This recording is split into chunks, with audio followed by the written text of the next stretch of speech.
యుగాలు మారినా, తరాలు మారినా, ప్రభుత్వాలు మారినా, పాలకులు మారినా, రైతు రైతుగానే బతుకుతుండు. రైతు ఇంకా పేద సంఖ్యలోనే జీవిస్తున్నాడు.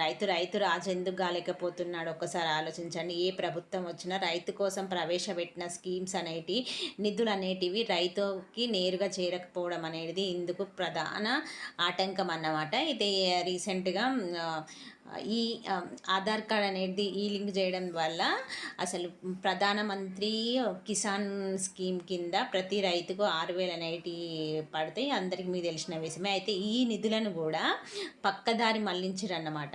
సో 32,000 మంది అనర్హులకు ఈ కిసాన్ పథకం కింద వచ్చే డబ్బులు అనేటివి జమ అయినాయి. ఇందులో ఐటీ చెల్లించే వాళ్ళు, డబ్బున్న వాళ్ళు, ఒకే కుటుంబంలో భార్య భర్తలకు ఇట్లా 32,000 మంది ఉన్నారు. ఈ భాగవతం అనేది ఈ ఆధార్ కార్డు చేయడం వల్ల తెలిసింది. మరి ఇంకా దీన్ని ఇంకా లోతుగా అనలైజ్ చేసి ఎంక్వైరీ చేసి ఇంకెంతమంది బయటకు వస్తారో తెలియదు.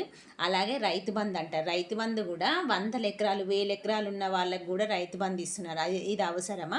అసలు పేదవాడికి, అసలు జాగలేని వాడికి ఇవన్నీ డబ్బులు పంచిపెడితే అసలు రైతు రాజుగా బతుకుతాడు కదా.